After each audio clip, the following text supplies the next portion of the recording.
Hello. Oh, all right. Hello. How are we doing? All good? Yeah, I'm good. How are you? Not too bad. I've got my cup of coffee, so I'm very good. Not bad. What's your beverage of choice, Tony? It's my beverage of choice. Unfortunately, tonight it was water in a London Pride pint glass. Some of that as well. Lemon squash. Ah, dear. We've got a few people commenting already. We've got 15 people watching. So very quickly, before we get into the comments, I think it's been a week now. What have you been up to? How's it going? It's been quite busy. I think these campaigns take a lot of energy. They're fun to watch, but they take a lot of energy. Yeah, I've been doing tons of work as well. Fixing. I went through an epic session, like 5 days of fixing very deep, strange problems with the Z80 game, which some of you will have been following on the Discord. But I think we got to the bottom of most of it, and that felt quite good. But that was like all of, not last Saturday, but not the Saturday it's just gone, but the week for that one. Saturday, Sunday, like Monday, Tuesday, Wednesday. I think Thursday it started to come right. So it was like quite a tough one, was that? But I think with Z8, with that assembly language programming, you've got to sort of concentrate so hard on it that it's just once you go in it, you stay there until you've done whatever it is you needed to do. You can't dip in and out of that stuff. So, but that, again, it was sort of, this is why game projects sometimes go awry, because that sort of thing's not on schedule. Spending a week deep down in the guts of the program looking for stuff that you don't know why it's happening. It's just the way it goes. Software.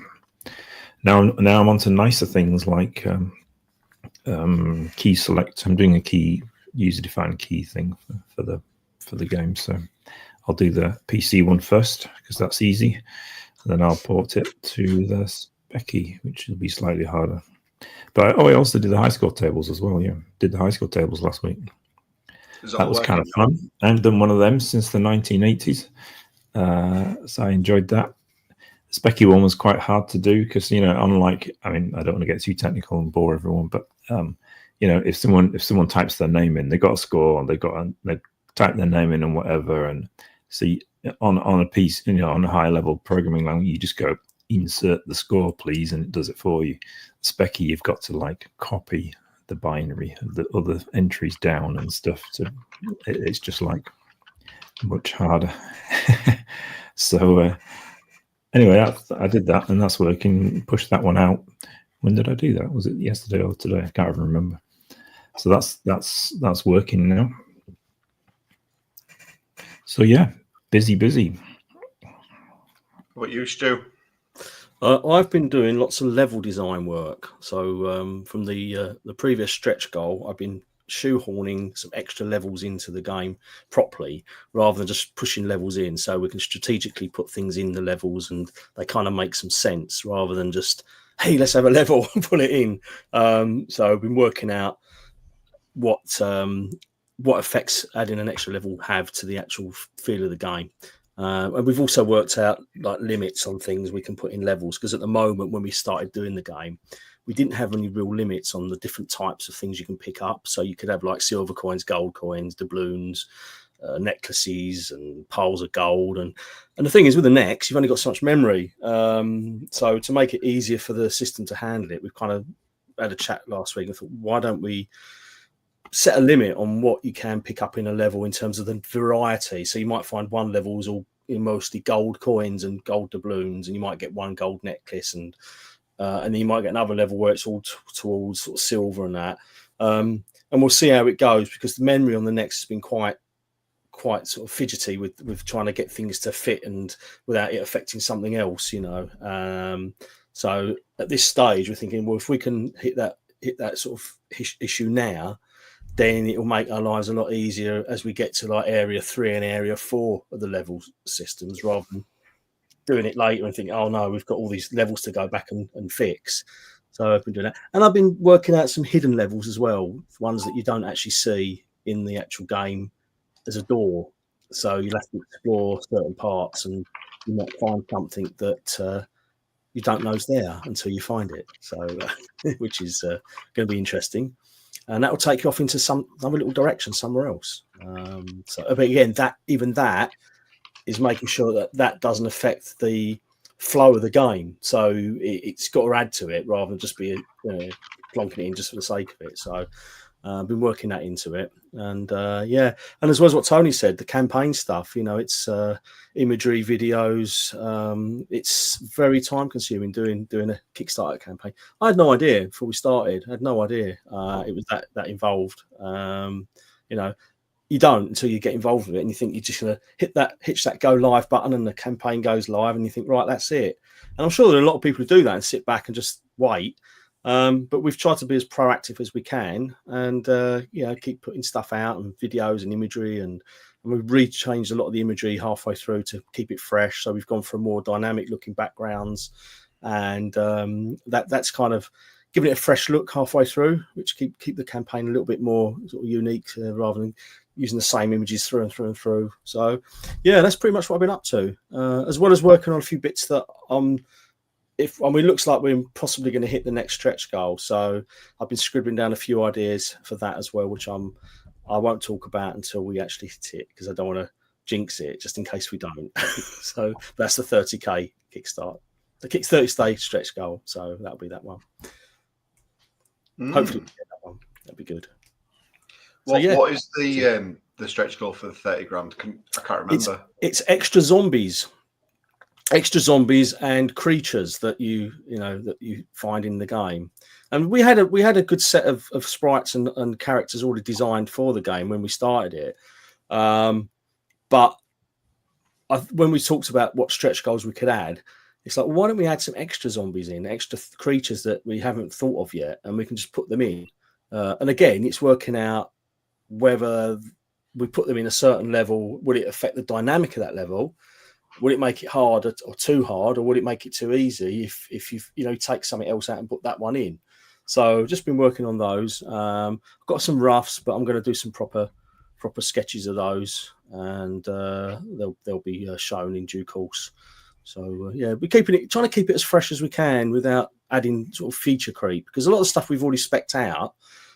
These are just extras we're adding in to the system, really, based on what we're on the stretch goals. As for the one after that one, we'll have to see. If we can reach another one after that, that'd be fantastic. The more we can get in, the better. But we'll see how that goes. Cool. Right, we've got a question from Andrew. I don't know which one do you want to take this one.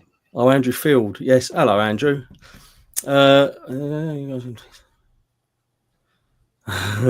That's a good question, isn't it? That's a really good question. What do you think, Tony? I think I know what you're going to say.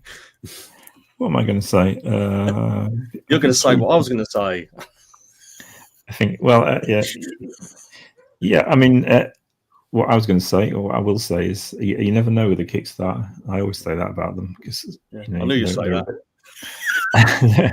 But they are a bit random, and it's such a leap of faith, isn't it, when you set them going? Yeah. You really don't know. I mean, I guess this one, I had an idea of where it could go if it worked well, and it's pretty much exactly there, actually. So I'm quite pleased with that. When I did my book one, I had no idea. That was really random. We had no idea what that one would be, and it did all right in the end. Broken Sword 5, if you remember that one, Graeme will. We had no idea with that one what it would do. So that like first 6 hours, which was about 4 times more than this one is already, in its first few hours. I mean, it was like we were euphoric because we didn't know if people would go for it or not. There were some things happening in the world of Kickstarter and games that weren't too good, and we were a bit worried about that. So yeah, Broken Sword 5 was very scary. But this one, yeah, it's about, if I'd written on a piece of paper like what would be pretty good, then it's pretty much there. Yeah. Yeah, Yeah, I think it'd be nice to see it a little bit higher by the end, but I think the last couple of days are usually good on Kickstarters, aren't they? So, I mean, yeah, every Kickstarter I've ever backed, I just click on the tell me at the end thing, and then right at the last minute I go and have a look and pledge for it. Even if I know I'm going to definitely do it, and even though I know it doesn't take your money until the end, I still press that button and wait till the end. So, I guess there's a few people doing that. yeah. Hopefully. Yeah, I mean, I think that the biggest thing I sort of noticed is when we showed it at Crash Live the first time, and we had an earlier demo, and it was quite nerve-wracking because we'd worked on it and we didn't know what to expect, what people would think of it, and the feedback was overwhelmingly positive, and it left us in a feeling really good because we thought, okay, we've got something right here. We've got something which we know people are going to enjoy and are showing interest in as well, which is brilliant. So, and from there on, it was we're just basically riding that wave of creativity that's been egged on by you guys out there supporting it. Because the thing is, it's like a relationship, isn't it? You support us by what we're doing, and then we support you by making games, and it's that. And the great thing about doing it now, there's no like middlemen. There's no middlemen in the chain like publishers and distributors and retailers. It's literally us and you guys, and that's it. It's brilliant. So obviously we have to pay for boxes to be made and all the printing and all that sort of stuff, but that's just the cost of business. But it's just great because we can reach out to the very people who are going to play the game, and feedback's been great. So yeah, we have been very, very pleased, very, very pleased. As for is it going to be a massive winner? I'd like to think it's going to do really well. I mean, we've had, as I said, I think I don't know if it's going to be a massive winner, but so far the feedback's been wholeheartedly very, very good, very positive. So hopefully. I think because it's so far only coming out for the PC and Spectrum Next, I think it's doing very well. Because you've got a lot of different platforms to explore in the future, maybe, hopefully. I do think it'd look really good on the Switch, but that's just me projecting a little bit. We've got lots of comments from people saying hi. So hello, John. Urbexes, I like that. Yes, Switch. Yes. Donkey. Why not? Yeah. I prefer goats myself, but we won't go down there again.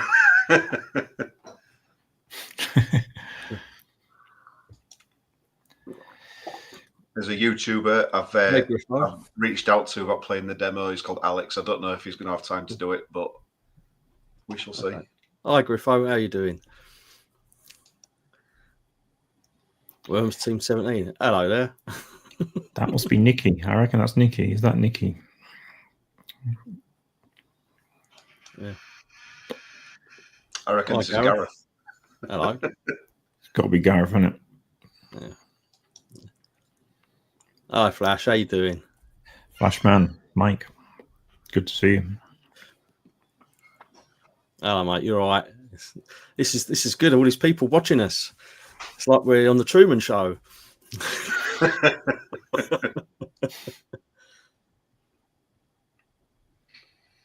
Oh yeah, I know about this. Yeah. So there's another Kickstarter for the Spectrum next month. Yeah, KS3, isn't it? So that'll be interesting to watch that one. See how that goes. I mean, the thing, if you want a good investment, buy Spectrum Next, because they double in value the second you get them. They certainly do. And looking at UrbX, what we've achieved with this, it can show you what the machine can actually do. So really pushing it. It's actually been a real challenge trying to get it to sing and dance for us, but it's doing all right. It's looking good. So we're pleased with it. I'm actually gonna get a KS3 one, even though I've already got a KS1 one and a KS2 one. Well, the thing is, it would be a shame to spoil that sequence, wouldn't it? Really, you've got to have one of each. You've got to collect them. Got to collect them all. Yeah. There's a tagline in there somewhere, I'm sure. Yeah. The theme, it could work. It could work. Yeah. Whatever KS next trading cards next. We'll have some trading cards. So. Yeah. This one's aimed at Stu.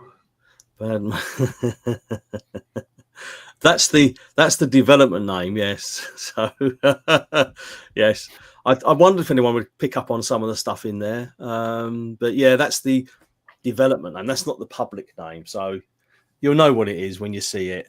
So yeah, but that image I released is only like probably about, I don't know, half to I don't know, 2/5, something like that, of the sprites, 3/5 of the sprites in the game, and all the bits and objects. So just a little just to show there's lots of stuff in the game, and it's and we're adding some other bits and pieces as we go. So we've got other bits we're adding in, which we were talking today about some of them, which is going to be quite nice to see. So we've got like little things going into the game which will make a big difference to some of the level where they play. And as I said just a while ago with the stretch goal, the next stretch goal, hopefully we'll get some more zombies in there and mix it up a bit. I mean, we've got like pygmy zombies in there at the moment. We've got some other sort of basic zombies on the works, but it'd be good to mix them up a bit and have some really strange ones in there. So that'd be good to get involved with. So yeah. Yeah, I mean, all these potions are actually done, aren't they? But yes, they're all working. Good point, actually. They're all in and working. So you can you can pick them up, and they will actually have the desired effect on the characters, and they will actually be part of the levels. So when you play through them, there'll be potions in there that you really do need to get through certain parts, and other ones you should probably leave alone, like the one on screen. So just don't go near that one, because that's is it that one or is it the other one? It's the bad one. No, you're thinking of the creatively titled Lager Piss. Lager Piss, that's the one I'm thinking of. Yes, that's it. Yes. So the idea behind that was basically, if you're doing urban exploring, you're going to go and see a bottle of urine. Let's use the medical term. So a bottle of urine that's someone's left, and it looks like a bottle of lager or something, but you don't want to go near it. It's zombie urine.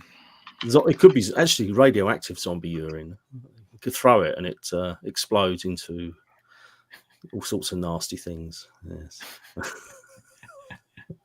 But that's the great thing about doing a game like this. You can kind of let your imagination run wild, and if it fits within the framework of the game, then it's like, well, why not? Why don't we? Well, let's just do that. Let's put that in. Let's create the art and create a design for it and put it in the game.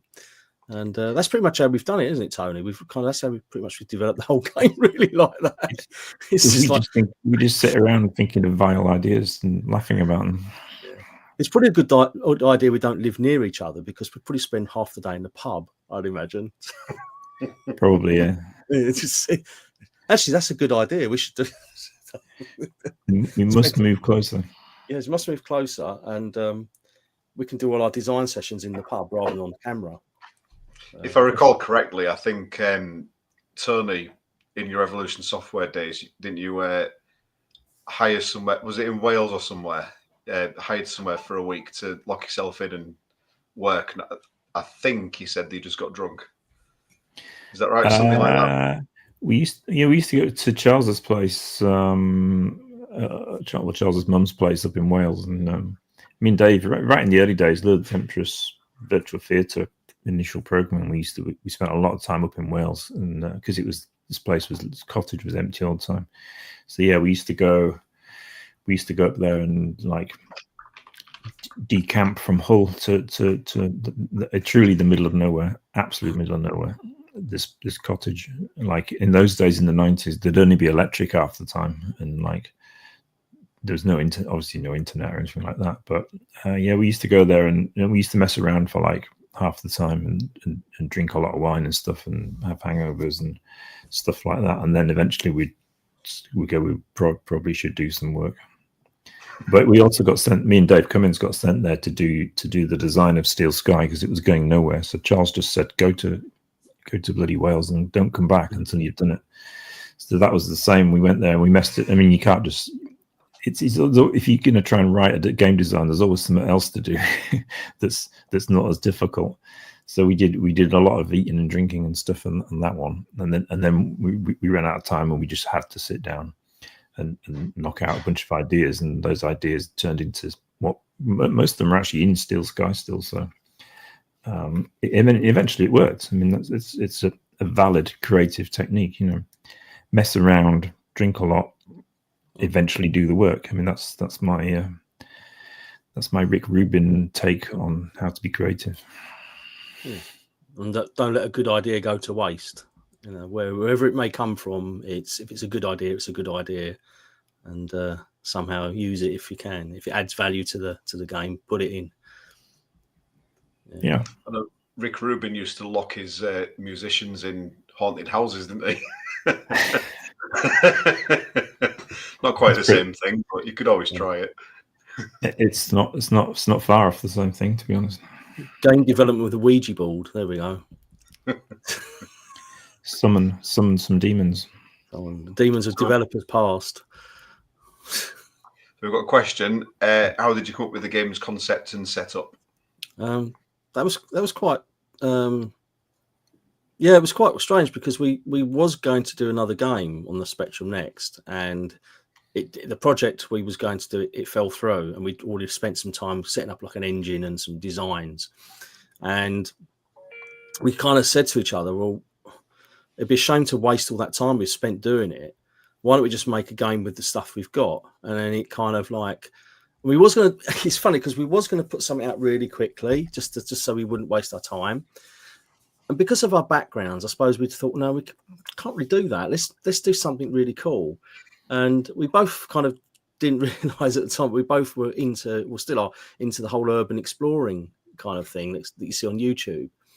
And we kind of said, well, that would really work well as a game. And that was it really. And we just kind of went through from there, and it just kind of grew and grew. And and I mean the girl character, who in the original design we was working was just called Girl, and the other character was just called Boy.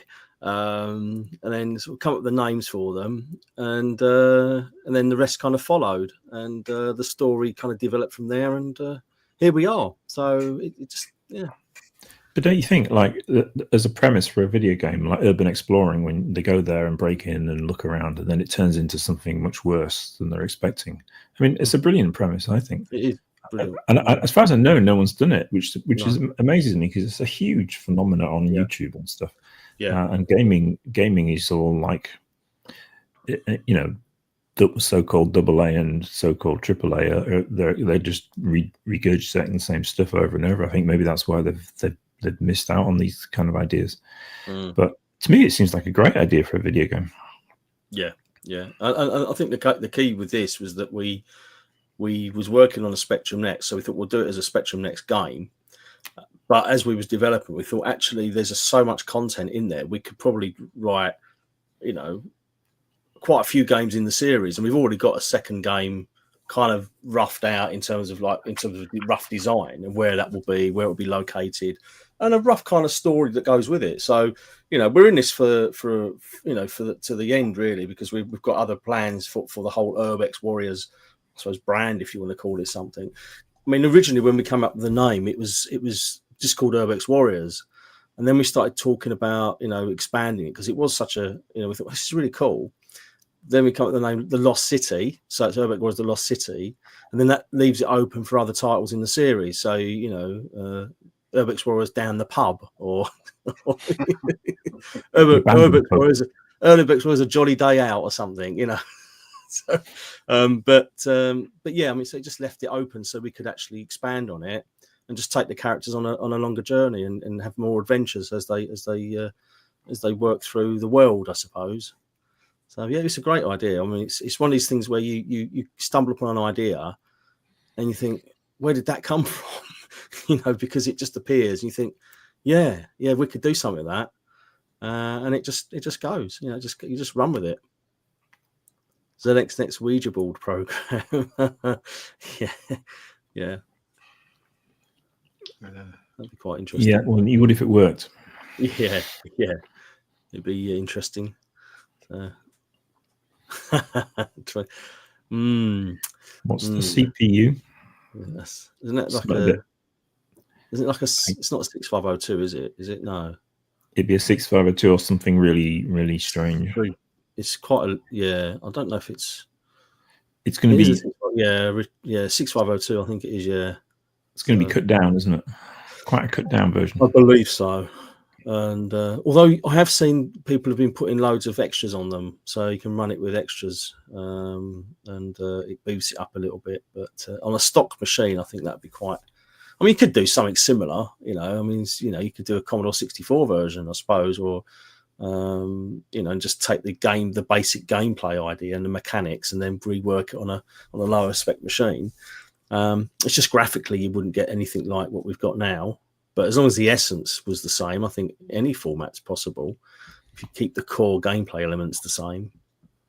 You know, I mean, what was that game on the VCS? Was it like Adventure or something? There was a game on there that was quite big, or was it Adventure? Or there was, I mean, even like Pitfall. When we look at Pitfall, I mean, that was quite. And there was another one where they, it's gone. I'm sure it was called Adventure, where he actually went underground, and it was little adventure, and he had like a little. He dropped down, a little helicopter thing. He dropped down and he run around, and that was the VCS game, I'm sure. You know, so, but those core mechanics of that gameplay, yeah, you could transpose that up to say like, you know, the Next or another machine, and the game would be the same, but the graphics would be greatly enhanced, but the mechanics would be identical. So, I think anything's possible, but you just don't expect it to be exactly what what the next version would be. But I don't think I'd want to do it though. So. Sounds difficult, doesn't it? Yeah, it's like I've got to water my plants. That's more important than doing a 2600 version. So I want the Game Boy version. Actually, Game Boy, you could probably do a Game Boy version. I think you'd probably get something. Game Boy Advance, DS. You do DS version or Game Boy Advance. So the thing about it, I mean, these days you wouldn't be held to cartridge sizes in the way that you used to be. So you could always do a lot more on a GBA or a DS or something than people actually did, because the cartridges are so expensive. You know. Yeah. I mean, they were screaming at us over our 8 meg cartridge for Broken Sword. But because it was so huge, but there was they showed us the price list of them, and you could actually get like 32 megs and all sorts, because the machine will do it. But no one could ever afford to use them. Most games were 2 or 4. You know, even 4 was pushing it. But the machine could do a lot more than it used to actually do back in the day of actual official carts. You know. Yeah, well, it was limited because the publisher only would give you so much space because of the costs. So yeah, exactly. You had to work around that budget and whatever they told you the size of the cartridge was. And if you actually went back to them and said, actually, we need a big, they'd say, well, actually, you're going to have to renegotiate your royalty or your advance, because that's going to come out of it if you want a bigger cartridge. So it's up to you, but it's going to cost you in the end. So it's like, okay, someone's got to pay. Yeah, you got to pay. Someone's got to pay. Yeah. I still think it's crazy you managed to get Broken Sword, which was on 2 CD-ROMs. And it had like an installation mini game as well. And you managed to get the core game of that into one Game Boy cartridge, which is just nuts. It was nuts, yeah. You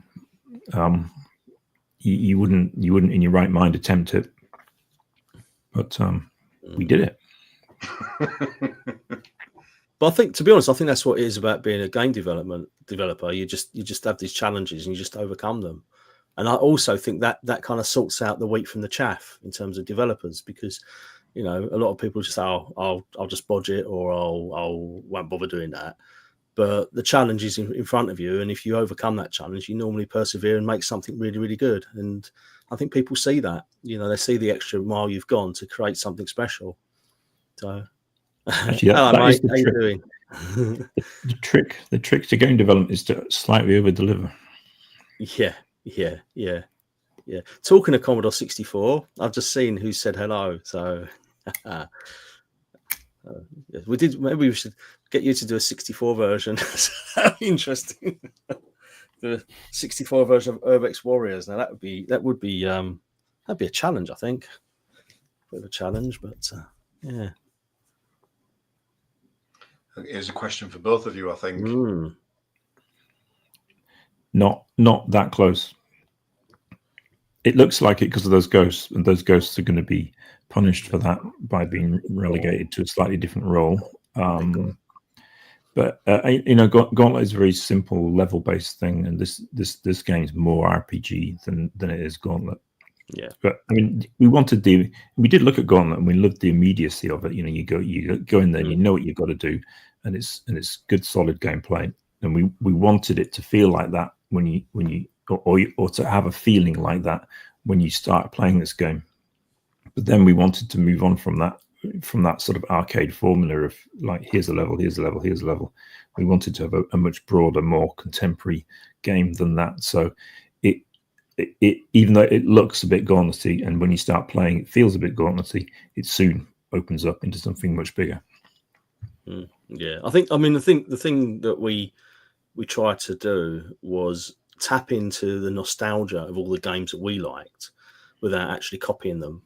And it's easy to say that and think, oh yeah, you like, but because the basics of just gameplay has been done time and time and time again. You know, you how many times can you recarve a wheel when it goes along the ground? You know, it's the same thing. But we've taken those core elements that we liked, and we thought, well, we like this, we like that, and we like the way that game does this, and then we've kind of like just done our own thing, you know. And that's the great thing about having an open kind of like book on design. You just run with whatever you think's going to work.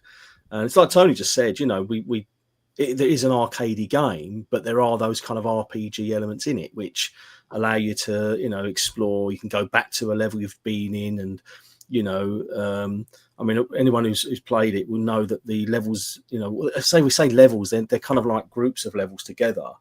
They're instant switching between them. So there's no like, oh, waiting for it to load. It just instantly flicks between. You go through a door and you're in the next one straight away. That was mostly to do with the Spectrum Next. So we couldn't, because we didn't have these massive maps loaded in and then have to wait to load. You know, we thought it would break it into segments. But it is just trying to do something which taps into all that stuff. And hopefully people pick up on that. And like Tony just said, when you start playing, you realise actually it's not like Gauntlet. It's got a little bit of Gauntlet in it, maybe a little bit of Commando in places, a little bit like Urkari Warriors in places, but it moves away from it. You know, it creates its own identity.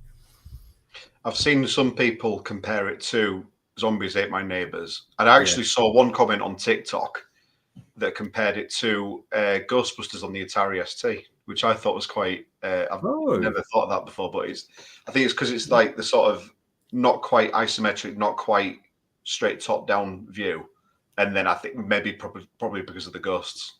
I don't know. Maybe, yeah. I mean, like Tony just said, the ghosts are gone. They're being pushed back to the later levels because they were originally only in there purely just for something to use.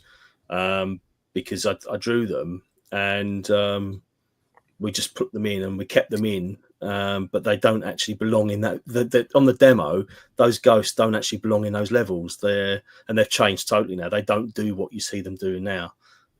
They've changed the way they spawn, the way they behave is all changed. So the demo you see today won't be representative of the final game as far as the ghosts are concerned. So but yeah, I mean the thing is, I haven't seen that on the Atari ST. So Ghostbusters, I'll have to check that out. But it's quite fun. Yeah, I'll have to check that out. And I mean, Zombies Ate My Neighbours reference. I mean, we laughed about that because it was like. Yeah, I remember the game, but I can't remember what it was. And then we looked at it and thought, right, okay, it's the hedges. That's what it is. It's the hedges. So it's the hedges again, which was a pure fluke because it was like I just wanted to break up the rocks in that area one in the graphics. And I thought, well, I don't want more rock and more stone and more carved stone and H blocks and all this. I thought, well, we'll have some vegetation in there. And I thought, well, we want them to be like walls, so I'll just make it so it looks like it's grown over the stone, and they look like hedges. So that was it, really, and that was as far as it went in terms of how they came about. You know what? I think also it's the shade of green. Or is it a similar shade of green?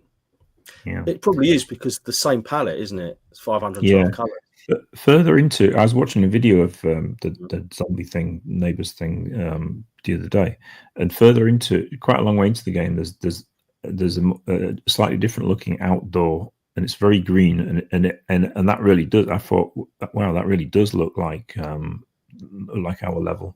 So I think that might, and it's very green, and there's little things on the ground that are kind of similar to what we've done. So and also the same colours. So I think that's maybe what people are remembering. Maybe. But honest to God, I never played it at all back in the day. I only played it on my original Mega Drive, but I've got my Mega Drive Mini, and I actually put it on it to play it, and I thought, I only played like the first couple of levels where you've got the outside bit with the hedges and the little houses and stuff. But I'll have to check that out, a long play video on it, and see what it is. But the palette would be the same because it's the same color palette, give or take a variances between the Genesis and the NEX, but to all intents and purposes, they've got the same kind of palette. So when you're mixing your greens up, you don't want to go for something that's too sort of generic. You want to take the colours slightly off into even a red or a blue range and make them a little more interesting. So chances are they might well be the same colours. Any tools you build are different to modern tools we use today? Depends what you mean. No, I mean the only tool we're using actually is your app package and the map editor thing. Yeah. Whose name I can't remember. What am I using? Tiled. Yeah, Tiled. We use Tiled, which is mapeditor.org. We use that for the level map editing, and I use ProMotion by Cosmico for the pixel art. And Affinity Designer for like the illustration work, and Critter for illustration work. And what am I using? I'm using Sublime Text and SJASM. That's about it, really. That's all I'm using. For the Specky. Yeah. VS Code for the PC one, and Live 2D and Lewis. So it's I mean, we're not using many tools as such.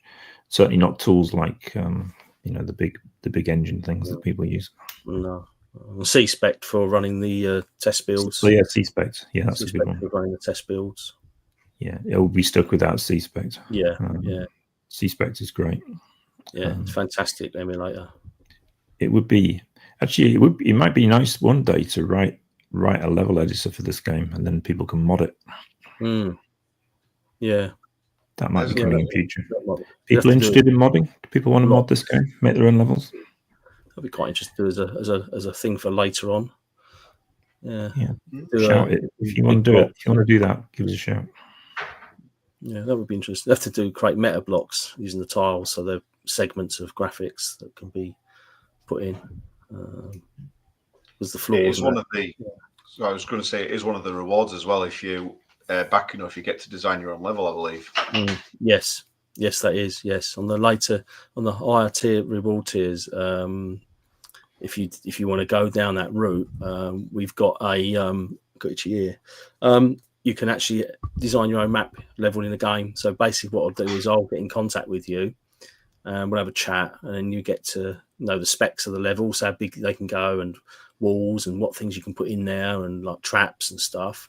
Talk about whereabouts in the game you want it, and then off you go, and I'll help you design the level. And then what if obviously I don't expect it to be look like it does in the game, but I'll tidy it up, and it will go into the final game. So so I think that's on where is that? Is that on the big one, isn't it? It's on the Ultimate. Is it on the Ultimate Edition? I think it is. Just having a quick look now. No, it's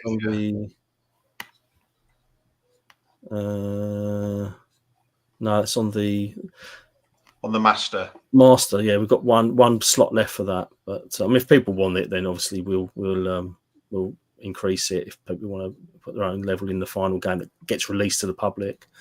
But you get your own chat head in the game as well on that level. So again, you get your own portrait put into the game, and you can also add your own text. So you'll have your own custom messages. We'll give you a couple of, a few lines to put in, and you can have your own message pop up with your, obviously no naughty words.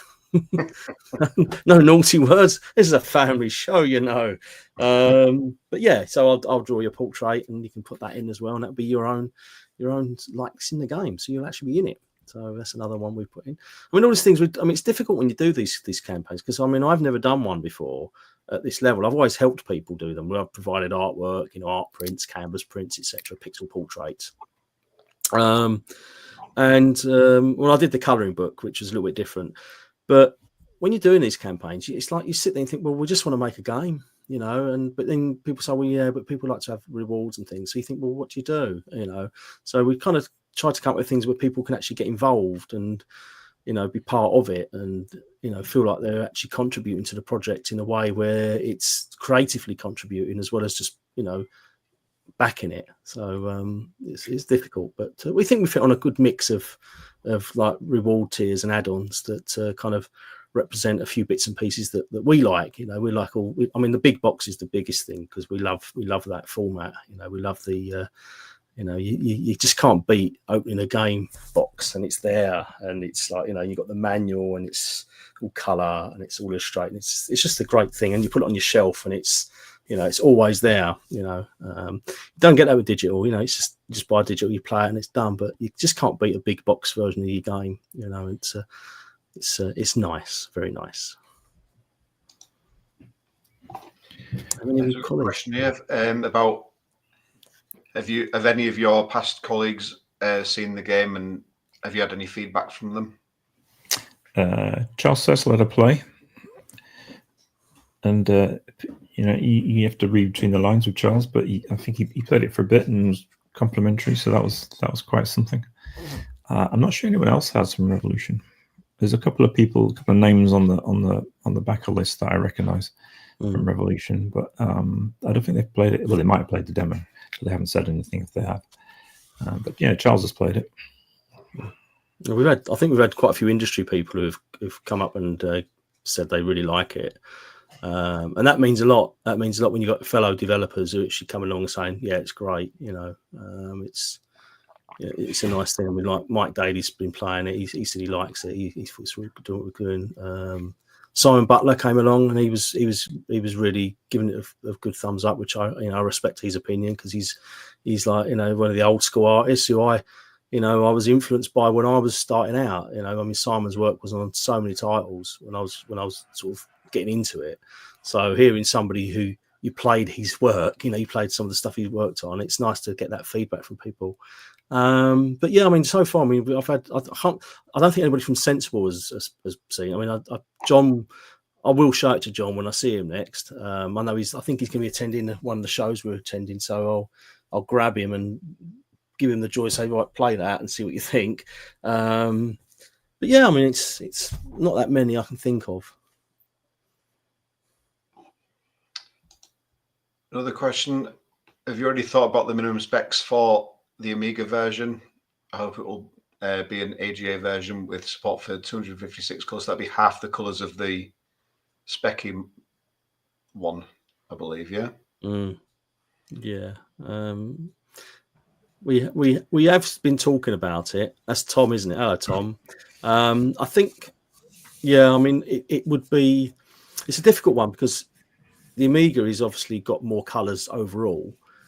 But the Nex has got more colours on display. So although it's got less colours overall, the Amiga version should look smoother and enhanced. It's just how we do it, because if we use 256 colours, then it will probably mean that we can't do things like shadows, which we've always wanted to do, because the Nex doesn't do shadows. Well, we haven't found a way of doing shadows properly, rather than, you know, I don't like the stippling shadows. So we'd probably have to do something like, you know, 7-bit planes and the 80s, like the shadows, which means you half your palette down to 128 plus 128 darker shades. But yeah, I mean, it will be something that it'll look good. Whatever we do, it'll look good. Yeah, I mean, I think Tony said this before. Whenever we look at what other versions we look to do, it will be tailored and enhanced for that machine's strengths. So we won't be just porting it over and then sending it out the door. It will be enhanced to the best we can for that machine. So yeah. A suggestion there from Alex. Yep, it'd be nice to do Evercade. Yeah, I guess it would probably be the Amiga one. And another comment suggesting that as well. Must be something in it. Evercade is very good, and there's quite a lot of them apparently. So it's quite a good thing to be in. So yeah, Yeah. We'd be interested in doing that. I mean, we haven't spoken to them or anything, but it would be cool. Yeah, I like their packaging. You know, it's really quite nice. It's quite smart little old school packaging. Yeah, it's quite unique looking as well, isn't it? Yeah. I bought the Broken Sword Evercade thing, and I haven't actually got an Evercade, but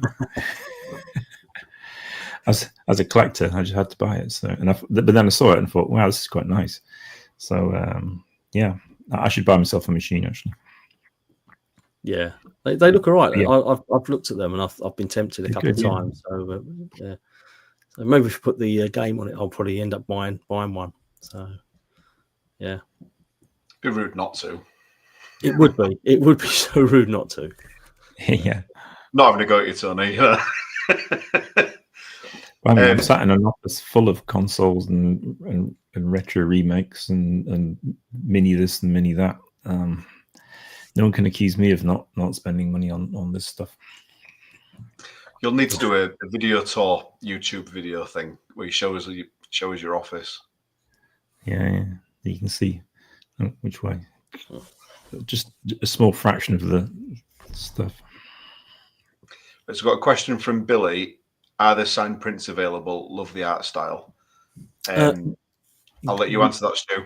Yes, there is. We've got the cover artwork, which took ages to draw. There's a little story about that. When we first started doing the project, we needed some sort of material to put out just to let people know what the game was about.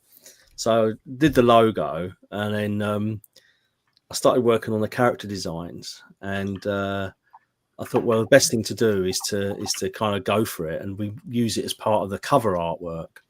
And usually when I do stuff, I kind of like, I'm a sucker for detail, so I just went hammer for tong, got into it. But it took so long to draw because I drew it at some stupidly high resolution. I drew it in Critter, by the way, which is a fantastic piece of digital art software. But one of the things we've put on is a signed A3 print of the artwork, which is the cover artwork. But we're also, which aren't on the add-ons, they should be on there, but they're not on there. We've actually got some signed character prints, which will be going up as well. They're on add-ons. So we've got 2 on there, but I'm actually going to do 4. So you'll have a choice of 4 on there, and there'll be some of the characters in the game, and they'll be. I think they're going to be. What size would they be? I think they're going to be sort of A5 size. Where's the? Yeah, so they'll be like this sort of. Where's the camera? That's that kind of size. So they'll be like sort of size. There'll be little character ones. So there'll be like a character on each one and some information, and there'll be some of those, and they'll be signed as well. So, but I've got to do 2 more designs for those, and then with a set of 4.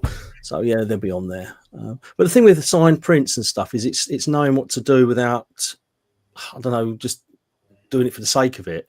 It's got to be representative of the game and actually be something worthwhile having. So yeah, but if you've got any ideas for stuff, just drop them on in the comments or whatever, and consider it. We've got some zombies. So like I said earlier, I've got some zombies I'm going to be sketching up. So it's possible one of those could end up being an art print, one of the new ones. If we hit the stretch goal, then one of those new zombies will be part of the art prints. Be nice to add some really massive ones. Yeah, I like a huge poster myself. Yeah, we could actually do a bigger. I mean, anyone, if you're watching this, if you think we need bigger than A3 then it's something we can consider doing. So I mean, A3 seems to be quite a fairly sort of represented size that we see at a lot of the shows and people seem to buy. But there's no reason why we can't do A2 or even bigger. The only thing is it's just the logistics and whether we could do it framed or not. That's the thing, because framing prints through the mail is quite expensive to get them out without them getting damaged. So A3 is not too bad because you can do good packaging with those, but the bigger size you go up, the obviously the more chance they can get damaged. So we're trying to look at the best options. Yeah, I mean, I've got huge posters, 120 high, right, posters, and they come in a tube. You get tubes. Yeah. I mean, I've got. Where's my tubes? I've got loads of them here. He says can't find them, but yeah, I've got. I've got a load of it because I sell. Obviously, I've got my art design dried art shop, which I sell all my art prints on, and I've got like tubes. I don't know what I've done with them. I think they're up there. But yeah, they'll come in tubes. And normally, if you do like A3 prints, you can normally get like 3 in a tube. If they're like 260 GSM or more. So yeah, it's only when you start doing framed prints it gets a little bit kind of a bit more The careful. frames are a problem. Yeah, it becomes a problem. So But yeah.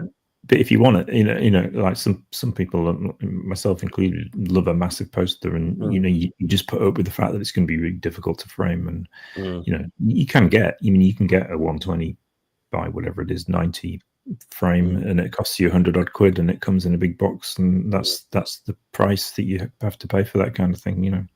But they look when you see it, I mean, it's worth it, Yeah. And I've got an absolutely massive Blade Runner one, and I absolutely love it because it's just cool, it just looks great. Yeah.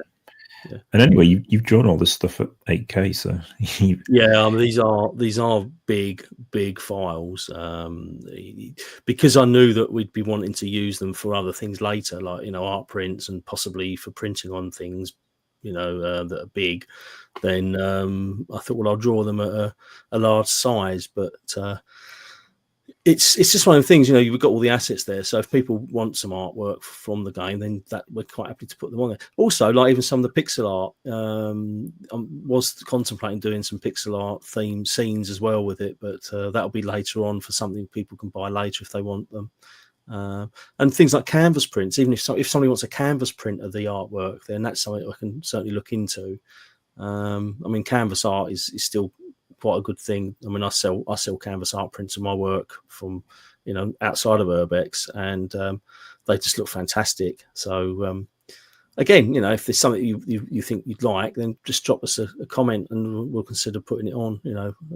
Either after the campaign, or I mean, it's a bit short now. We've only got like a week left, so it's unlikely going to get anything up on there. But we're not going anywhere. So if we can certainly consider it and put it online, and people can, if they want it, it's there. So yeah. Very quickly before we move on, it does say here, I don't know if you can see the screen, I'm sharing it. Yeah. It does say that these prints are signed and numbered. Does that mean that there'll be a limited quantity of these? Why we worked out, because we didn't know how many to order. So what we thought we'd do is probably we'll see how many we have got to fulfill, and then we'll round it up to the nearest whatever, and then they'll be all numbered, and that'll be it. So this particular poster print that'll be it. They'll be limited for that. I mean, having said that, if the demand is high for them afterwards, then we'll have to sort something out. But that's what that means. There will be a number, so everybody will have their own unique number on the back of the print, or I don't think you put it on the front, but it'll be on the back of the print. So you'll have your own unique number. Right. We've got a few more questions as well. Then we've got a special guest that we need to introduce as well. Let me think.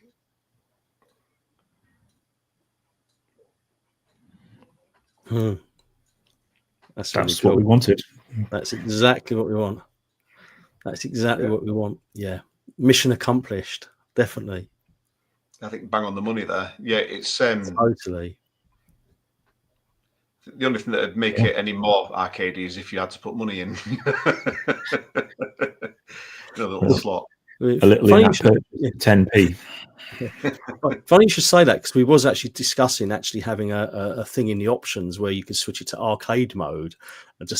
We haven't implemented that yet. We may not, but we thought it'd be quite funny to actually have it as an arcade mode in the game.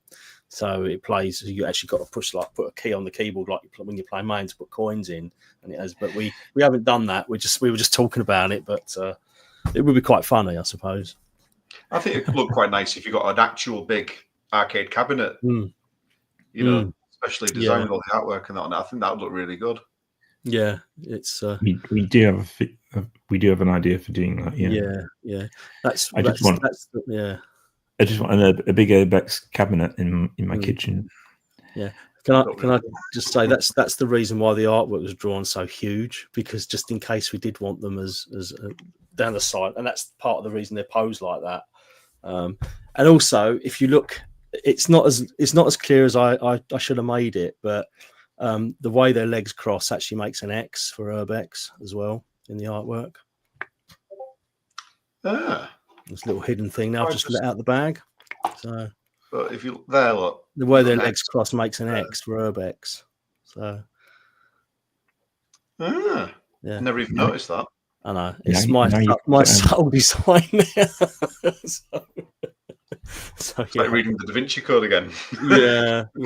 I'd like to say I was very clever and put lots of things like that in there, but I'd be lying. So, but it comes down to when I was originally sketching it out, and I just thought, if I do an X with the legs, and then actually if you scroll, I think it's on the. I think it's further. Where is it on there? There's actually a time lapse of the artwork being drawn. I took screen grabs, and you might just make it out. You might just make it out on that image. There's an image there. It is. Yeah, you might just make it out of the. You can see where it's forming. See, there's a ghost, but we dropped him because no, we don't want the ghost in the game, so we put him out of the way. But yeah, you can kind of see the X more clearly when they're in single color. Before I added all the shading and stuff, and I think it's the first. Is it the first frame where it's the pencil sketches? There we go. Yeah, you can see where I did the X. It was more of an X. Yeah, it was very pronounced X, wasn't it? But but anatomically it wouldn't work because they would have had these weird legs. So I had to move the X over and construct their proper anatomical sort of body proportions around it, and then and I thought, well, I just think I can just about get away with that. So yeah. But we are also we're going to try and add the add in extra bits and pieces into the game. So based on what the characters are carrying. So I mean, they've both got rucksacks, which is where they put all the goodies that they pick up. So that's why they've both got rucksacks on, so that when you go around and you're picking up the coins and you're picking up bits and pieces, that's where they go. They go in their rucksacks. Right. We've got a lot of comments to get through, and I'm worried about running out of time. That's right. We're good. It's half. Was it 8:30? That's good. We're all right. We're good. Keep it rolling. Keep it rolling.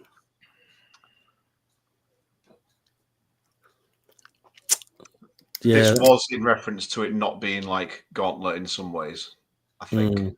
Yeah. At the moment, both characters are the same, but we are looking to change that so that their abilities do vary depending on which one you select. Only because it just made sense to do that. So that's something we are looking into doing. It probably won't be that obvious. It'll be more subtle than anything.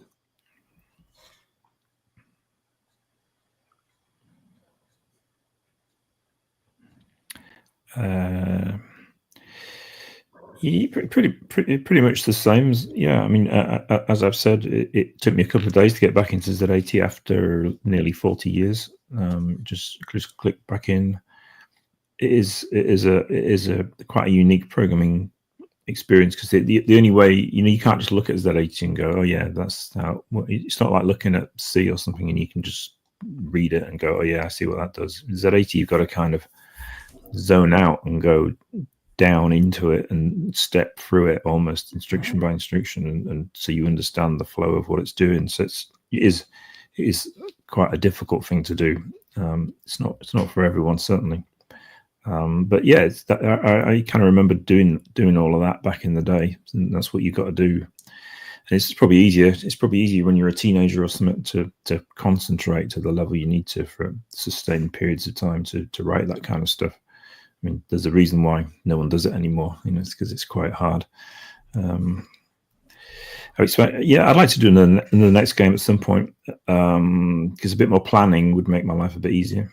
And this thing has grown. This game has grown bigger than I expected. So, and I dug my own grave in a few to do with the bank switching and stuff and structure of the program, and I've had to dig myself out of it and escape from my own self-inflicted pain in some respects. So I guess if I did another big specky game, it'd be good to have all that experience to lean on and not make those mistakes again. In fact, it'd be nice to write a normal sized specky game as well, actually. Something quite self-contained. maybe a remake of Obsidian, something like that. That wasn't so huge. I might do that one day. Then I could do it for Commodore 64 as well. That'd be cool. That'd be really cool. Do that. That would be really cool. Would you do that for yourself or for all of your fans? I'd put it out there. I mean, I'd like to make a little cassette tape. Sell it in a little cassette tape with an SD card in it. Be quite fun, wouldn't it? That would be quite fun. Yeah. That's another format that let me lean across and get one.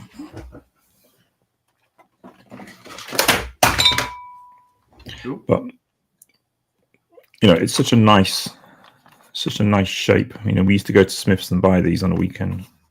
So it's a packaging format that's sadly gone, but it was very attractive in its own way. So it'd be nice to. I'm sure someone in China still makes a cassette box, and although we could do a custom one. Actually, yeah, that was my idea. Do a custom cassette box that's actually not got a cassette holder thing inside it, but it's got an SD card holder. So we sell new Spectrum games, new 8-bit games on an SD card in a cassette shaped box. So that's my big idea for that. So a custom box. Right, very quickly as well between comments, because I know we're running out of time. We did discuss before about possibly doing a bit of a giveaway. Do you want to show us all what you're giving away? How are you wanting to do it? You're just going to select random people from the chat and send them a message and ask them to give your address and send them out a little goodie? Yeah, well, if people are, we haven't really planned this as well as we should have. I'm guessing. Well, everyone who's in the chat tonight, I'm very happy to give you a.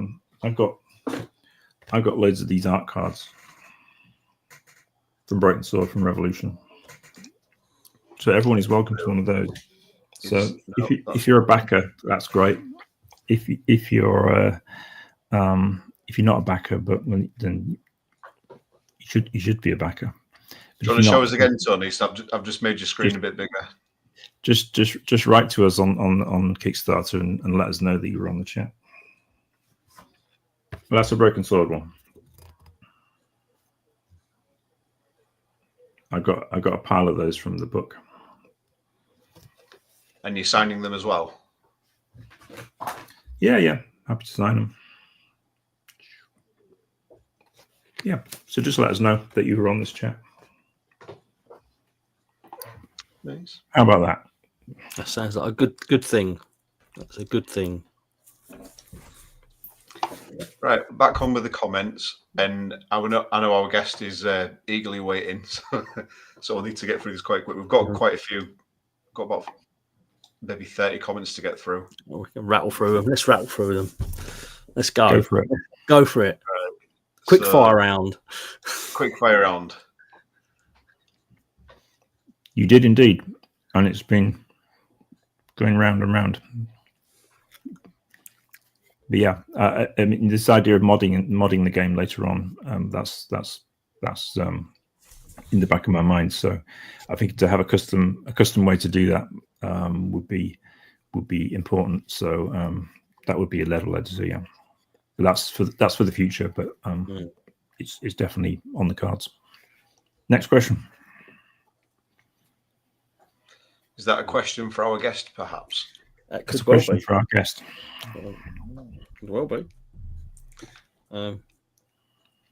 Shall we circle back around for this one? Save that one until our guest is on, and then we can all chip in on that one. Okay.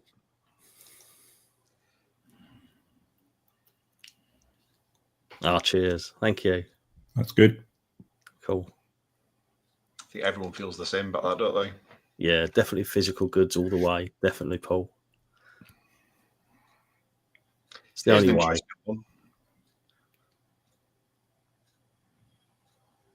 Yes. Yeah, they're in. They're staying in. Yeah. We're gonna take the piss out of everyone playing the game all the way through it. Yeah. They call an Archimedes version.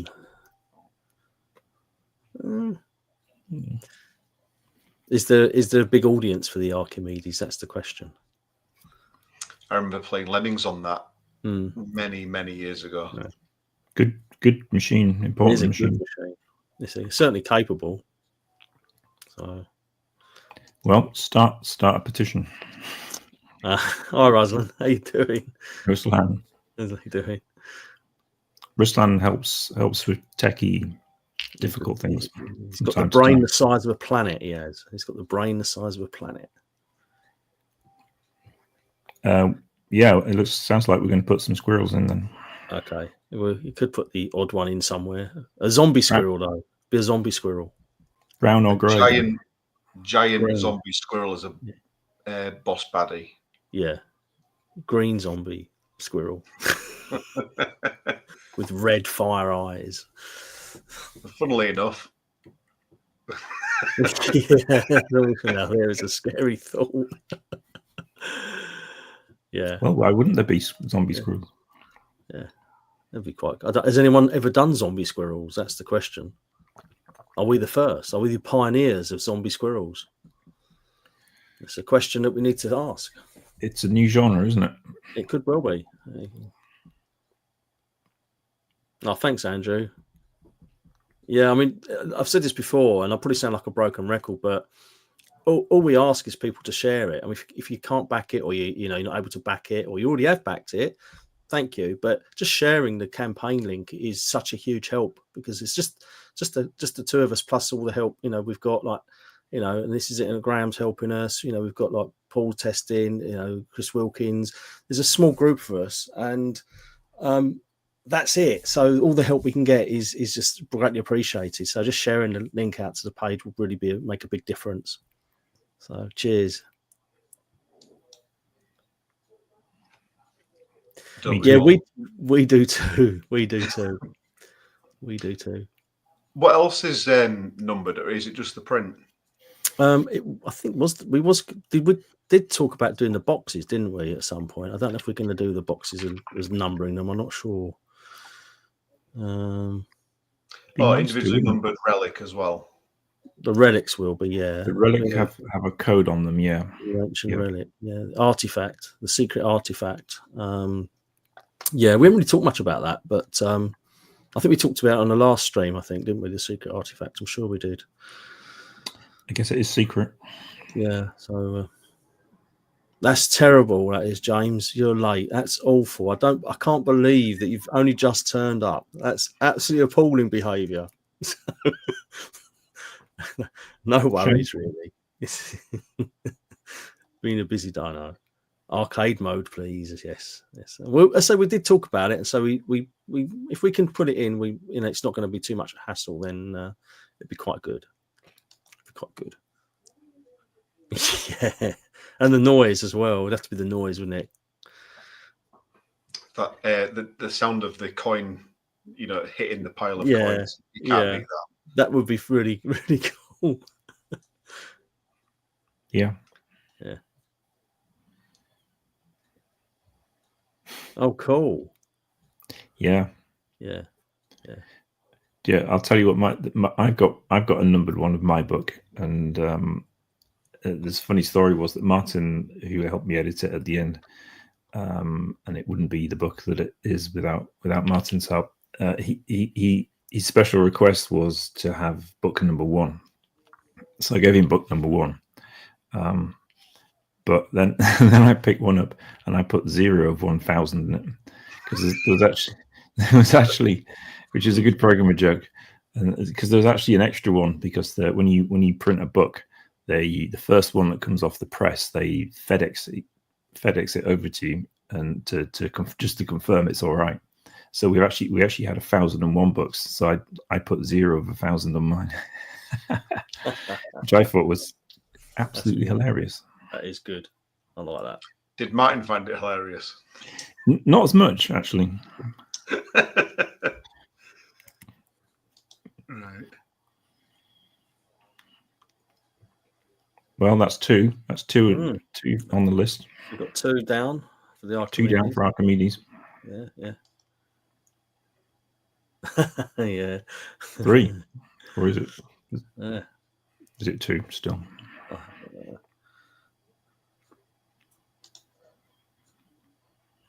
I like this comment.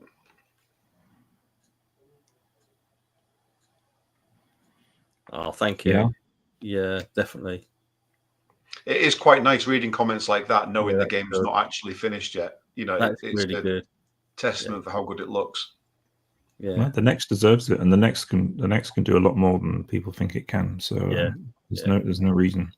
Maybe after KS3, when there's a lot more of the machines out there, then there will be more stuff. Yeah. I mean, hopefully we inspire other developers to push the machine. You know, that's, you know, and we've just approached it differently when we've developed the game. So, oh, thank you.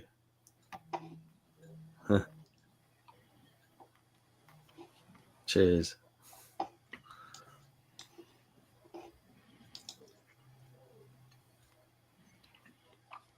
That's cool. Yeah. So do I.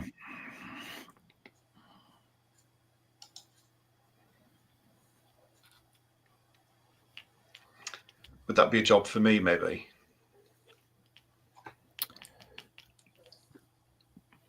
I don't know. What do you mean, James? Yeah, I don't understand that one. Blue Sky's the new Twitter. Oh, I'm falling in now. Yes, I get it. So yeah, very good. Oh yeah, I get it now. Yeah, I get it. Yeah, I call it Twitter still. You see, I refuse to call it X. I call it Twitter as well. In fact, I still type Twitter when I go to the site. So I still type Hotmail for Outlook. So. It's not been called Hotmail in about 15 years. But I still old habits die hard, don't they? Old habits die hard. Yeah, zombie squirrels will be nuts. They're coming for your nuts. They are. You have to pick up nuts and hide them from them. And you can make a whole new game out of this. It could well be. Yeah, they can't resist them, so you throw nuts away and they run after the nuts rather than chase you. But they explode, so you can blow them up once they eat them.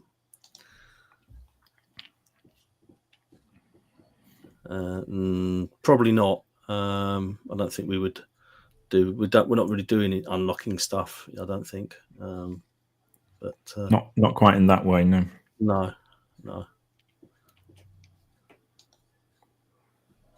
I can't remember what number I was. I need to have a look. I want to say I was 12 or something. You might have been. I actually know. I've got them all written down. Oh yeah.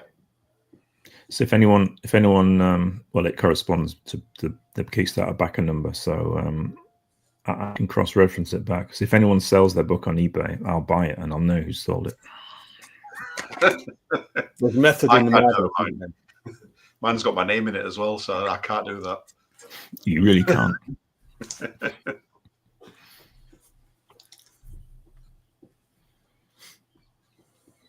And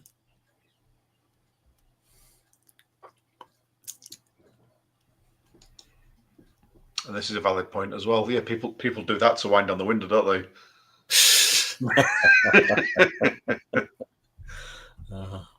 Yeah. It's like cars who have the engine sound pumped in because it doesn't make any. You know, they've silenced the sound of the engine, but they have to beef it up because you feel like you've got a big engine. Yeah, I think some Teslas do that, don't they? Where they have like an audible engine noise. If you're going slow enough to alert people that it's there. Yeah. Just have a proper engine, you know. Yeah. Right. Shall we invite our special guest in? Yes, let's do that. Are you ready, Rich? Hey. Hello. Hey. I'll move over a bit. There we go. There we go. Hi, guys. How you doing? I'm all right. Good. Yes. Very good. So, do you want to introduce yourself then? Let us all know who you are. So, I'm Richard Faulkner. I go by the name A Man in His Techno Shed as my sort of artist name. Done soundtracks for quite a few Specky Next games. The best one of which is probably this one, TX1696. But lots of others that are AY based, like UrbX as well. So, yeah, I quite enjoy doing that. It's good fun, keeps me busy, keeps me off the streets, and it's my hobby when I'm not doing work things. Nice to see a vinyl of all the game music. Is that something people are interested in? Yeah, That. yeah. I mean, we had 100 done. About 80 of them are gone. So it's people do buy them. It took me a while to sell them, but we didn't have quite the sort of pull that you guys would have in terms of selling something like that. So it would definitely be a possibility. If people are interested, they probably need to let you know.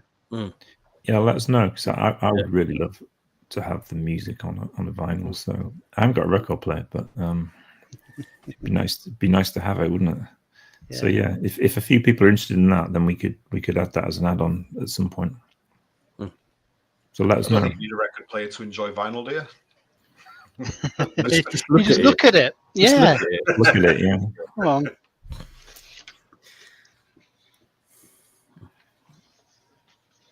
Oh, that is nice. Yeah. So let's see if I can do this without one-handed. There you go. So you see the baddie's eye looking back at you. Yeah, so yes, you can put that on a wall, I think. But yes, we'd have to theme it to the game somehow, because it's important. It has a connection. Yes. Right. We did have a question earlier on about the soundtrack. So yes. If it's okay with you guys, I'll pull it up now and put it up. Discuss it. Right. Well, I mean, I'll start. The game's set in sort of a fictitious location in South America, Peru, Bolivia. So when Richard first came on board, I was quite sort of, I wasn't too specific, but I kind of had an idea of the sort of sound I wanted, and I sort of sent him a channel that is a Peruvian folk band called Alborada, which have got lots of, and there's other groups, just to get that kind of sound, not necessarily like copying it, but that kind of sound represents that area. And he went away, and he come back with a couple of tunes, and one of them just hit it straight off. It was like fantastic. And that's the one that's in level 1, and it's exactly it. And that's pretty set up the kind of the theme for the rest of the game, really. So there's going to be quite a few tracks in the game, and there will be tracks for each level. But I'll hand it over to you, Rich, to see how you come up with getting the sound on the AY, which is like I don't know, that's just crazy how you manage to get it to sound like it does. The thing was, the music, when you listen to it, had like an echoey ambience when it played on the panpipe flutes at the beginning. So the trick was to use the stereo panning. So if you play it out of one speaker, then play it a fraction of a beat out the other speaker later, then it sounds like it's echoed. It gives you that sort of wide sound. So the trick I used really to follow through was to make something that approximated a flute the best you can with a square wave, and just to echo the sound, so they're all just slightly offset from each other, and that gives you that sort of noise that we were trying to get, I think. And then in the background it had sort of tribal type drum sounds, but also it had guitars. So a guitar, again, you're not going to get the exact sound, but using the arpeggiator, I actually tuned the noises so they follow guitar chords.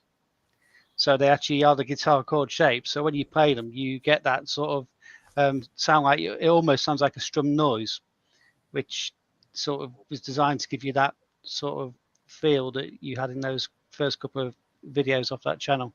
So that's where I went. I think that those particular two worked, and obviously we've got the different areas and the progression through the game getting darker and going down into the depths of the city, and obviously the music will get darker and follow the mood of it, which is obviously really important. So if you don't want the same chirpy tune from the beginning section in against another level baddie, it has to get more dark as you go on, and to match the different levels and points in the game. We have things like link levels and exploration music, so there's lots of different facets to that first level even, and that's obviously going to go on for all the levels in the game. It's quite challenging, because I mean the AY is quite limited, So being able to convey a theme, I would say, of the music and pull it off is skillful. So it's really good. And so I because of where the game is set, it seemed just right to have that kind of style of music in the game, but keep it sort of into, I don't know, video gamey rather than just being like, representative of a specific tune. But like Rich said, there's lots of levels in the game and areas to explore. So we've got different sorts of music for different situations. So like, you're in a cave, you explore, and you're gonna have the music going to change for that. Likewise, you've got a level where you're being chased or there's lots of action. You want something a little bit more fast paced, and then you've got like the boss baddie levels, which again will have their own unique sound, which will be when they're all coded up properly and we've got them all in, then Rich can do the music for those, and it'll be really cool. But I mean, the whole process of everything we're doing is we're trying to aim high with everything we do. We're trying to give it a really high production value so that it's consistent throughout. Whatever it's in the game, it's always going to be at this level. From the gameplay, the graphics, the music, the presentation, everything. It's all there. That's why we're so passionate about what we're doing with it. And the other question there is whether there's any speech in the game. I mean, potentially we could do that. That's more a question for Tony in terms of whether you can keep certain banks in place for enough time to DMA the sound across. So there's a technical question there that we'd have to answer probably with the passage of time and see how we get on. Is probably the right answer to that. I mean, there might be spot. We could do a spot thing. And it won't be fully voiced on this version, because I think it would blow the next apart. But I mean, Broken Sword, it was 2 CDs mostly full of voices. It's quite memory intensive, so I don't see us doing it extensively on the next. But any theoretical future versions, it would be nice to have it properly voiced. When the script is set, and it's like an adventure game. You have to script lock it and go through all of that discipline. Because obviously, when you voice it, you can't go back and edit things. So it's actually quite a tricky thing to do, and you have to be organised to voice a game. But obviously, I've done it plenty of times before with adventure games, so it would be something I would want to do, certainly. Hi, Flash. There's a couple of games. Sorry, Graeme. Games come to life when you voice them, so yeah, it is a good thing to do. They really do. I suppose we could reserve it for like one of the boss levels, maybe, or where we've got a much more controlled memory footprint. Maybe look at that and key areas in the game, possibly. We'll see. It is tight at memory at the moment because we're really pushing it. So yeah, I think it's going to go right up to the, and then we'll be looking at caching these things off the SD card to play them. Right. I was going to say we do have a couple of generic questions and a couple for Rich specifically. Which ones do you want to do first? In chronological order. Chronological order. I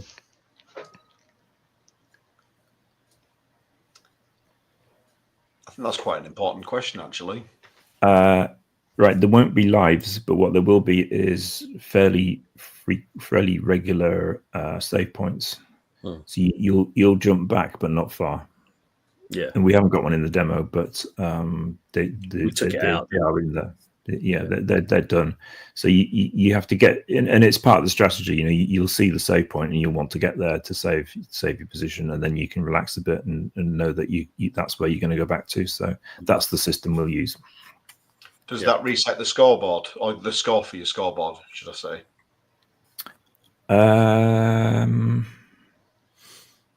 No. Watch this space. Maybe not. I don't know. See how it plays when we play it through. I suppose. Actually, yeah. I changed my mind. Yes. Yes is the answer, because it'd be like a save point. It is a save point. It's a save game, so it'd be you're restoring back. Yeah, it's like an auto save in effect that you have to trigger yourself. So yes, it will reset the score.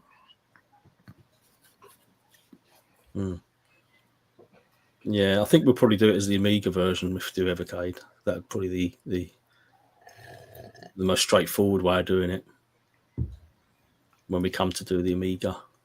Do they run Linux? I have had it running.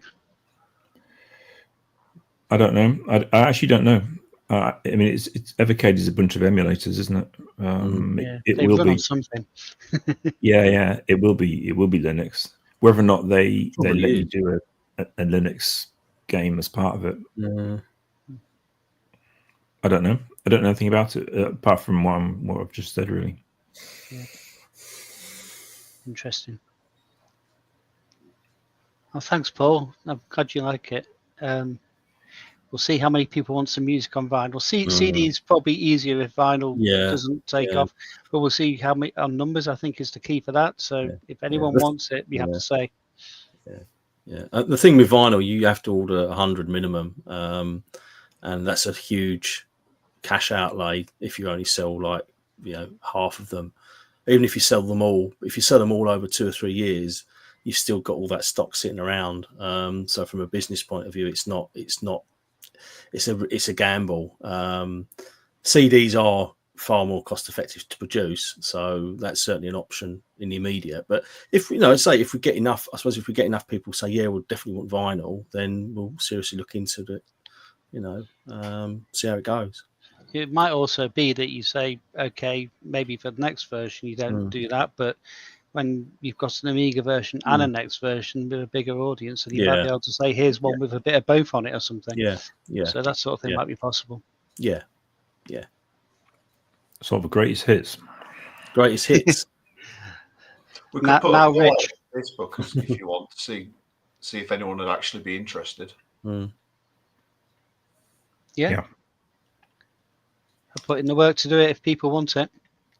Yeah. I think the answer to this one is, I think as long as I don't go completely off piece and do something awful that doesn't fit, then probably it's there's specific ideas and themes that you have to fit in with, and you know what's right when you do it. I think these guys would be honest and tell me they thought something was crap. So we don't hold back. Yeah, well, it's you can't, because it's got to all fit together. And also sometimes you do something that's great, and then someday I'll look back at you and say, you do know that doesn't really fit. It doesn't matter how good it is. So you have to take that sort of that creative feedback. But I wrote the tunes, and I've squiggled the mouse to create the sound effects so far, and some of them need some tuning. I want to make some of the music that I've already done sound a bit more like the Level 1 music, given that it's had a good response and people have heard it. So probably a bit of both is the correct. The bit of both ways is probably the correct answer to that. But if you do something that's cool, we'll put it in. Yeah. If I do something that's cool, you did that. Yeah, obviously. Yeah. I mean, that's how we work, really. If someone comes up with something that's good, then it doesn't have to have been written on a spec, No. If it fits in, it fits in. It doesn't have to, because sometimes some of the craziest ideas will just work, and you can't put your finger on why it works. It just does. So no, we always welcome ideas, and if it works, it works. They come sideways, don't they? Sometimes. Yeah. Out of nowhere. Yeah. That magic. Yes, vinyl does look beautiful. And as to your earlier questions about the RISC PC, that was my first job from uni, was coding on the RISC PC for television automation software, and I never want to see one again. Sorry.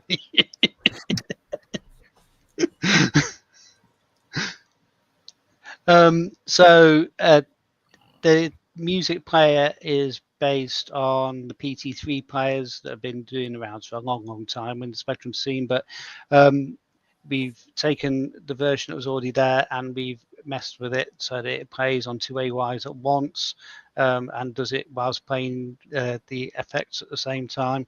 So that's how it's playing on the Spectrum side, and me and Tony have obviously been working on that Z80 together to get it into the game. In terms of on the PC, that's written in Vortex Tracker, which anyone can go and try and have a play with. It's great fun. Go and have a go. You all should. If you think you've got a slightest bit of musical now, so you at least have a bit of fun trying it, and you might get on with it and do something cool.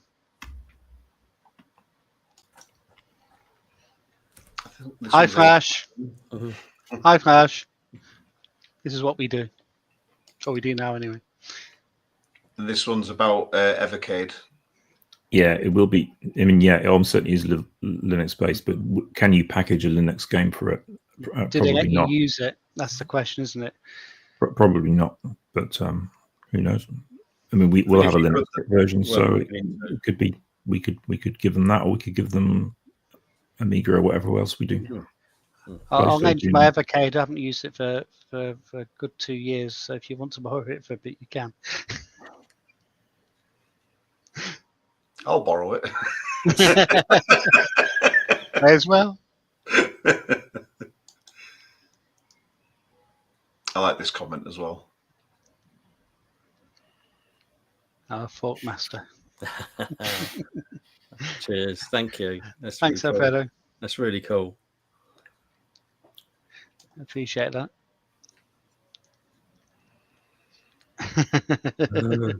I don't disagree.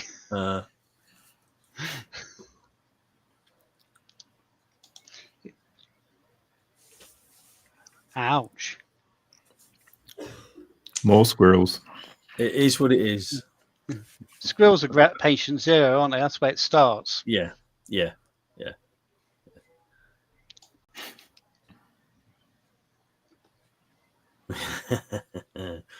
Yeah, crowbars rock, don't they? They really do.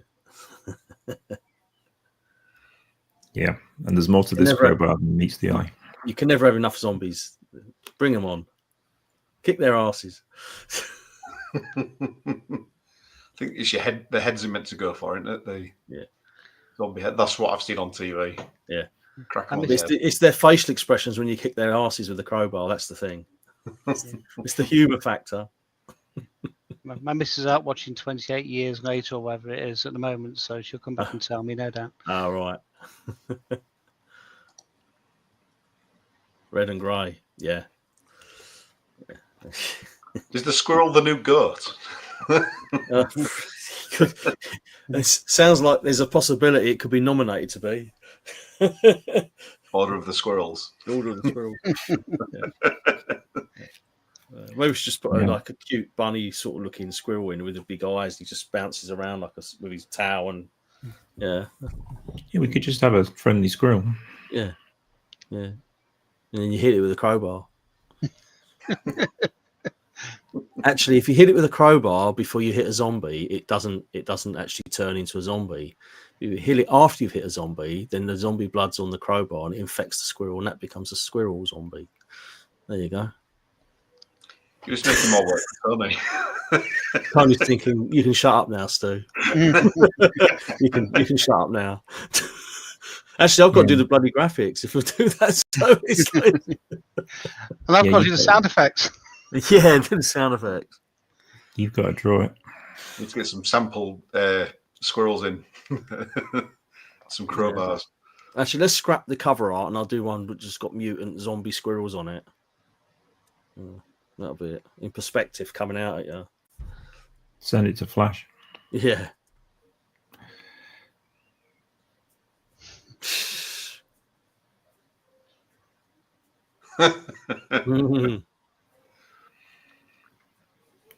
Actually, that's quite a nice idea. Not taking the crowbar to bed with you. Yeah, take the crowbar to bed. The rest of it. More the first bit, yeah. Yeah, it's a nice idea, isn't it?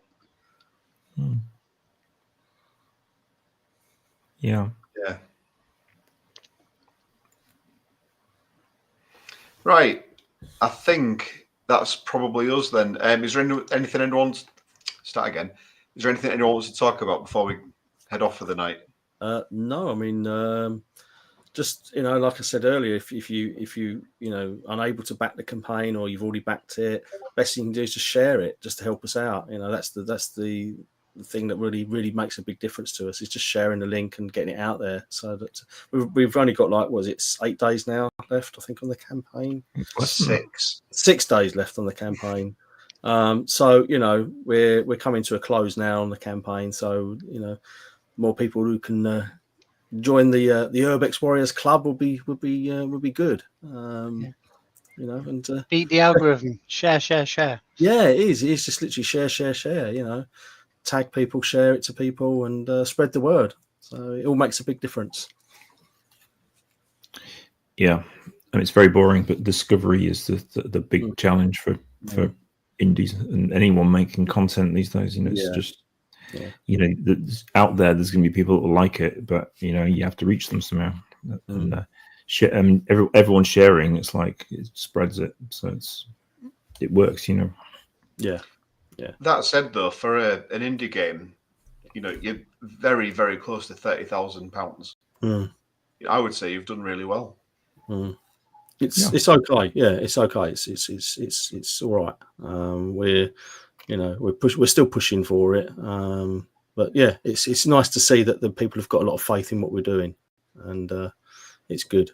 It is good. So it's things like this. When you do this, we had no idea how people would react to it or where we would go with it. We just hope people like what we're doing, and evidently we're onto something with it, which is great. Because it's we've got a few months left on development, and once the campaign closes, then we're going to be basically heads down and just getting it finished as quickly as we can.